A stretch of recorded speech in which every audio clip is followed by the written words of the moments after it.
so please go home. Don't put yourself through it. No one wants to listen to a fat, lazy taxi driver ramble on a Sunday night. Thank you for that, really appreciate it. Well, I know what you're all thinking. He's not fat, he's in the best shape of his life. Well, I really appreciate that, guys, it means a lot. So, bit of a delay one. So yeah, let me introduce myself. I'm Jason, I'm highly addicted to Kentucky Fried Chicken. And I've also been told I've got mortgage eyes. One is fixed and the other is variable. That's right, I'm a taxi driver from Blackpool. Are we going to have tonight? No? Shit, isn't it? That's right. So, as a taxi driver, the one thing that gets muttered to me a lot more than you think, and I guarantee 100% of the jobs I do end badly when the first thing the customer says to me is, I'm not a cunt me, you know. Well, that's great, but you are now paying up front. So, let me tell you a story about a couple of guys that I had a couple of weeks ago. Let's call them Gaz and Baz. Now, Gaz and Baz, they got in, Baz was on the phone, Gaz was twitching his bollocks off, both tweaking their tits off. Now, Baz, I'm waiting for them to give me the address, and Gaz looks at me and goes, that was a bit of a wink, don't worry, I'll sort this out.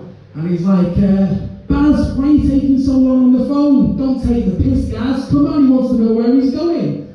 So, Baz looks at him and goes, well, I'm trying to sort out that stuff. Now, Gaz then looks at him, looks at me, he deciphers that code like that. Now, Baz, he's on the phone like this. Yeah, it's Baz, my mental mics, mate. You know, yeah, 3 for 100. Yeah, 2 brown, 2 white. Yeah, Lonsdale car park, 10 minutes. Safe, bro, nice one. And he gets off the phone. And bear in mind, I've not said a word at this point. And Gaz goes, finally, the driver thinks you're taking the piss. So that's great, now I've got mental mics, mate, looking at me like he wants to bite my nose off. Well, anyway, we get on the road, we start our journey. I've been paid up front at this point, so I can now sit back, relax, and listen to all the reasons why Gaz thinks he's not a cunt. So, I also, when I get charged up front, I always charge a little bit extra. I call it twat tax. Now, I don't mind charging a little extra and ripping people off. It's quite evident because you've all paid 25 quid to see me do this. So, anyway, I did feel a bit bad about the twat tax when we stopped at the shop on the way and Gaz comes out with a 2-litre bottle of Fanta and a large Galaxy and gives it to me. Lovely. That is until we get 5 minutes down the road and a message popped up on the screen that said, the customers you just picked up at the shop, dropped off at the shop, have just robbed the place. I replied, okay. And the office genuinely came back and said, well, can you take them back to the shop?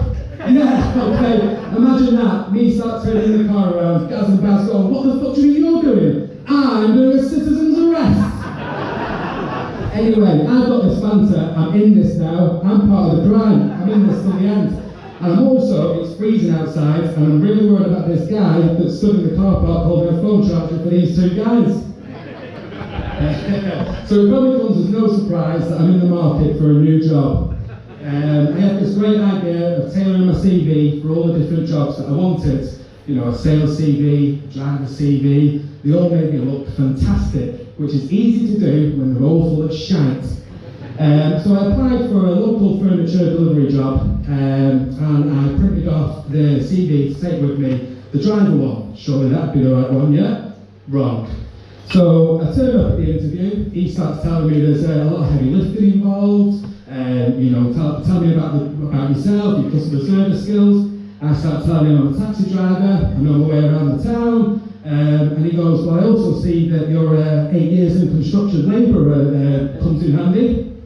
No, never done that. See, my best man's been my reference on my CV since I left school. Never worked with a guy, you know. So that's the thing about me. My friends and family will attest to this. I'm a lying piece of shit. Now, I'm not malicious with it. I'm just a socially awkward person that will say whatever it takes to get myself through any situation. I mean, that's how I ended up lying to my wife for the first 10 years of our relationship. Now, this is a true story. I met my wife working at Marks and Spencer's on a training course up there, and we were working at Marks and Spencer's. Met each other working at Marks and Spencer's on the training course. It wasn't any kind of love, it was an M&S kind of. And so everyone had to get up, introduce themselves, and say the most fascinating thing about themselves. Everyone was getting up. I'm a black belt. I've done karate. I've met the Queen. Then it comes to my turn. I'm young. I panicked. I didn't know what to say. So I got up and went. When I was 14, I was the under-18 chess champion of Scotland. Half true. I lived in Scotland when I was 14. So, but there she was, my wife. Absolutely blown away by this. In fact, it was the first thing she told her whole family about me. For 10 years, every gathering we had, we'd have uncles, aunties, everyone trying to challenge me at a game of chess, wanting to beat the champ. And yeah, so you wanted to beat the champ, and sorry about this.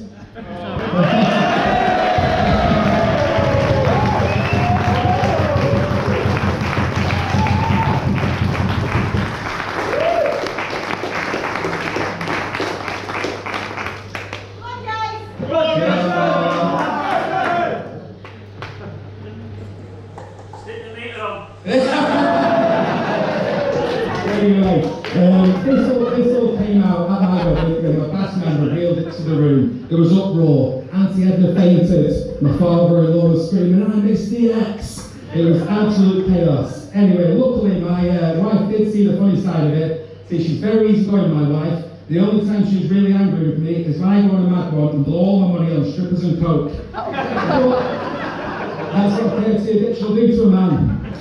I've been Jason, thanks for listening, and if you're getting a new one, thank you!